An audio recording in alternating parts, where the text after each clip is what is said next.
दरअसल गुरुवार को हाईकोर्ट ने सुनवाई के दौरान बड़ा आदेश दिया है। इलाहाबाद हाईकोर्ट ने फैसला सुनाया है कि कोर्ट कमिश्नर के जरिए पूरा ये सर्वे होगा।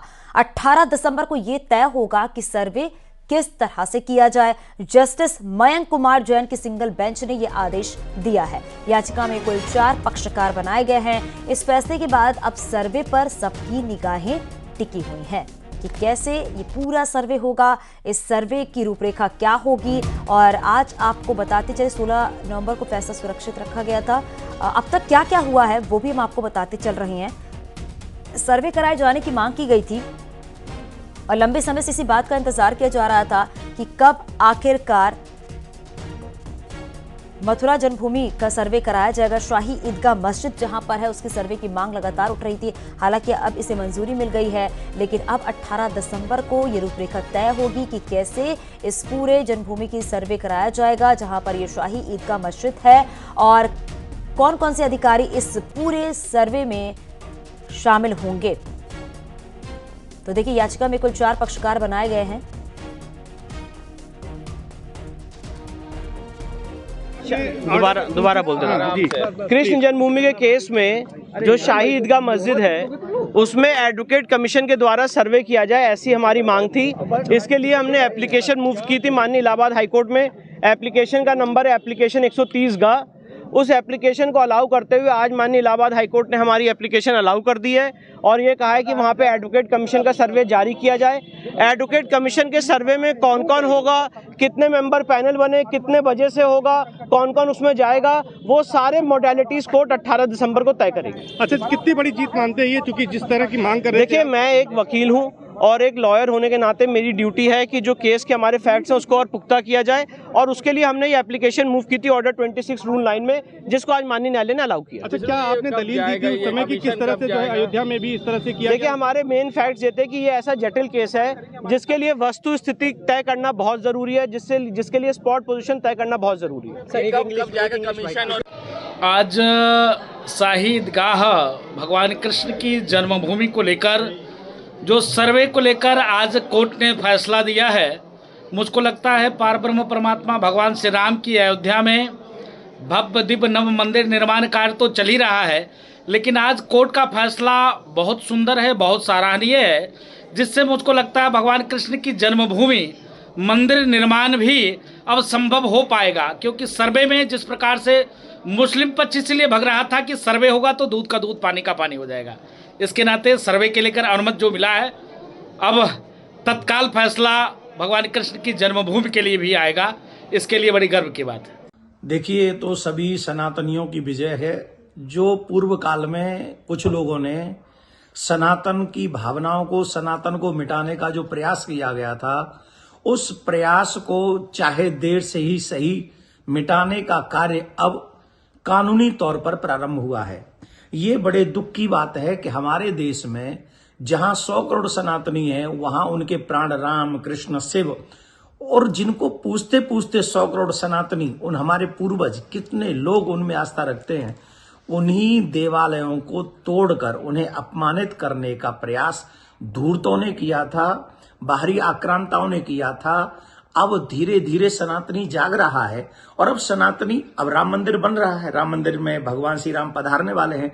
उसके तुरंत बाद अब एक और चीज देखिएगा, अब भगवान श्री कृष्ण की जन्मभूमि का जो ईदगाह मस्जिद है उसकी भी जांच का, सर्वे का ऑर्डर हाई कोर्ट ने आज कृष्ण जन्मभूमि के लिए दे दिया है। इसका मतलब है एक और कदम सनातन की विजय के लिए, सत्य की विजय की ओर बढ़ गए। एक और बात बता दें, ये शुरुआत है, अभी और भी कुछ होगा जो सनातन के लिए एक विजय पथ साबित करेगा। इलाहाबाद उच्च न्यायालय ने मथुरा में, जिसको हम श्री कृष्ण जन्म स्थान मानते हैं, उस शाही ईदगाह के सर्वेक्षण का आदेश दिया है। मैं सोचता हूं कि कोर्ट में जो 2 पक्ष जाते हैं, दोनों सत्य की जीत चाहते होंगे। इसलिए मैं नहीं समझ पाया कि मुस्लिम पक्ष को इससे क्या विरोध था। निष्पक्ष लोग, विशेषज्ञ लोग वह सर्वे करेंगे, उस सर्वे में से जो सच सामने आएगा उसको कोर्ट को बताएंगे और कोर्ट को उससे सुविधा होगी कि वो निर्णय दे। मुस्लिम पर्सनल लॉ बोर्ड ने इलाहाबाद हाई कोर्ट के मथुरा की शाही ईदगाह को लेकर आए फैसले को दुर्भाग्यपूर्ण, अफसोसजनक बताया है और मुस्लिम पर्सनल लॉ बोर्ड ने इस फैसले को प्लेस ऑफ वर्शिप एक्ट का उल्लंघन बताया है। इसके साथ ही 1968 के हिंदू मुसलमान के बीच हुए समझौते के खिलाफ ये फैसला है। लिखित बयान में मुस्लिम पर्सनल लॉ बोर्ड ने कहा है ईदगाह ट्रस्ट को कानूनी मदद देगा और सुप्रीम कोर्ट में फैसले को चैलेंज करने में भी मदद करेगा।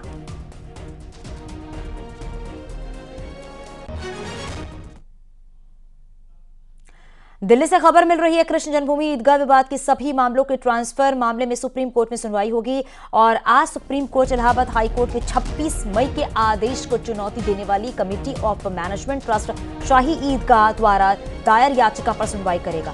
इस दौरान ईदगाह ट्रस्ट हाई कोर्ट द्वारा किए गए फैसले को भी सुप्रीम कोर्ट के समक्ष रखेगा और रोक की मांग करेगा, जिसमें कि हाई कोर्ट ने विवादित स्थल के कमिश्नर सर्वे को मंजूरी मिली है। आपको बताते चले, हाई कोर्ट ने कृष्ण जन्मभूमि ईदगाह विवाद से जुड़े सभी मामले में अपने पास ट्रांसफर का जो आदेश है वो 26 मई को दिया था। इस फैसले के खिलाफ सुप्रीम कोर्ट में अर्जी दी गई है। कोई राहत नहीं मिलने पर मुस्लिम पक्ष 18 दिसंबर को हाई कोर्ट द्वारा अंतिम आदेश जारी करने का इंतजार करेगा।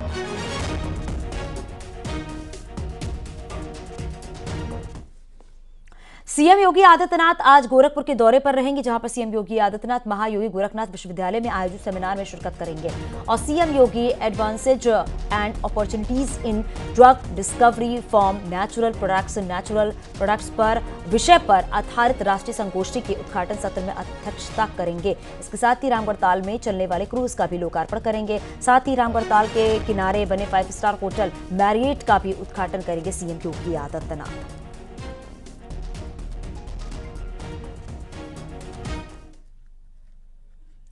आज सीएम योगी आदित्यनाथ वाराणसी दौरे का दूसरा दिन है। आज सुबह 9 बजे के आसपास सीएम योगी मलदहिया चौराहे पर लगी सरदार पटेल की प्रतिमा पर पुष्पांजलि अर्पित करेंगे और इसके बाद उमराह के स्वरवेद मंदिर भी सीएम योगी जाएंगे। पीएम के दौरे की तैयारियों का जायजा लेंगे। आपको बताते चले, पीएम का 17 दिसंबर को वाराणसी दौरा प्रस्तावित है।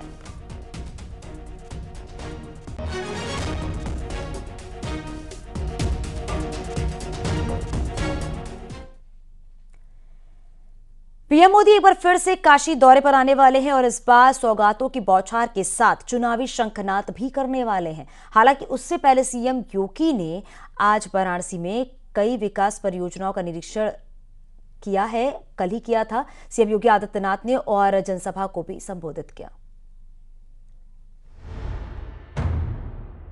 मोदी की गारंटी ये 100% क्रियान्वित होने वाली गारंटी है। सबसे ज्यादा धार्मिक टूरिस्ट कहीं आया है दुनिया में तो काशी में आया है। इसकी संख्या 3.25 करोड़ की सीमा को भी पार कर चुका है। काशी के कायाकल्प का नया अध्याय लिखा जा रहा है। बाबा विश्वनाथ के धाम को बुलंदियों पर पहुंचाया जा रहा है, क्योंकि गंगा पुत्र एक बार फिर अपने संसदीय क्षेत्र वाराणसी आ रहे हैं। काशी दौरे पर पीएम मोदी न सिर्फ जनता का अभिवादन करेंगे, बल्कि शहर को कई सौगातें भी देने वाले, जो विकास के पथ को संकल्पित करेगा। उससे पहले आज सीएम योगी वाराणसी पहुंचे और तैयारियों का जायजा लिया। साथ ही उन्होंने काशीवासियों को संदेश भी दिया। सरकार का संकल्प ठीक हो, नियत साफ हो, सत्संकल्प हो तो कोई काम कठिन नहीं। आज काशी दुनिया के अंदर चमक रही है। मैं देख रहा था कि काशी में गत वर्ष सबसे ज्यादा धार्मिक टूरिस्ट कहीं आया है दुनिया में तो काशी में आया है। इसकी संख्या 3.25 करोड़ की सीमा को भी पार कर चुका है।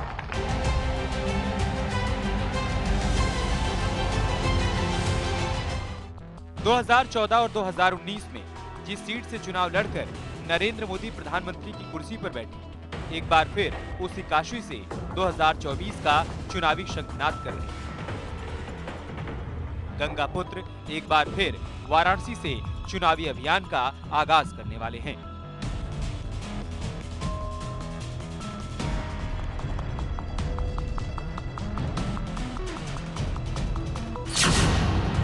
इसके लिए 17 दिसंबर को पीएम मोदी वाराणसी पहुंचे। मोदी के स्वागत के लिए करीब 20 किलोमीटर लंबे रोड शो की तैयारी हो रही। इस दौरान काशी को 900 करोड़ की सौगात दे सकते हैं। विकसित भारत संकल्प यात्रा में भी शामिल हो सकते हैं। पीएम मोदी का मिशन पूर्वांचल न सिर्फ विकास के लिहाज से अहम है, बल्कि इस दौरे का चुनावी मिशन भी है, क्योंकि मोदी के दौरे के साथ ही प्रदेश की योगी सरकार और बीजेपी पूरी तरह से चुनावी मोड में आ गई और सीएम योगी खुद मोदी की गारंटी दे रहे हैं। पिछले 9-9.5 वर्ष के अंदर देश के अंदर जो परिवर्तन आया है उसको हर व्यक्ति महसूस करता है। जो जिस क्षेत्र में है, दुनिया के अंदर भारत का सम्मान बढ़ा है, विकास की बड़ी बड़ी योजनाएं देश के अंदर प्रारंभ हुई हैं, गरीब कल्याण योजनाओं का लाभ सबका साथ और सबके विकास के भाव के साथ बिना भेदभाव के गांव, गरीब, किसान, नौजवान, महिलाएं और समाज के प्रत्येक व्यक्ति के लोगों को प्राप्त हुई है। पीएम मोदी और सीएम योगी जानते हैं कि 24 में हैट्रिक लगाने के लिए यूपी में 2019 से बड़ी जीत हासिल करना जरूरी है और यही वजह है कि पूर्वांचल की सीट्स को साधने के लिए पीएम मोदी काशी से अभियान को धार देने वाले हैं। तो वहीं सीएम योगी आजमगढ़ में संकल्प की बात कर रहे हैं कि मोदी की गारंटी ये 100% क्रियान्वित होने वाली गारंटी है। जो कहा सो करके दिखा दिया। आजादी के अमृत महोत्सव वर्ष में प्रधानमंत्री मोदी जी ने इन्हीं पंच प्रणों की बात की थी। हम भारतीयों का संकल्प होना चाहिए कि मेरा देश दुनिया की एक बड़ी ताकत के रूप में स्थापित हो, क्योंकि हमारा देश जब दुनिया की एक ताकत बनेगा तो सबसे पहले ताकत बनने के लिए हमें क्या करना होगा?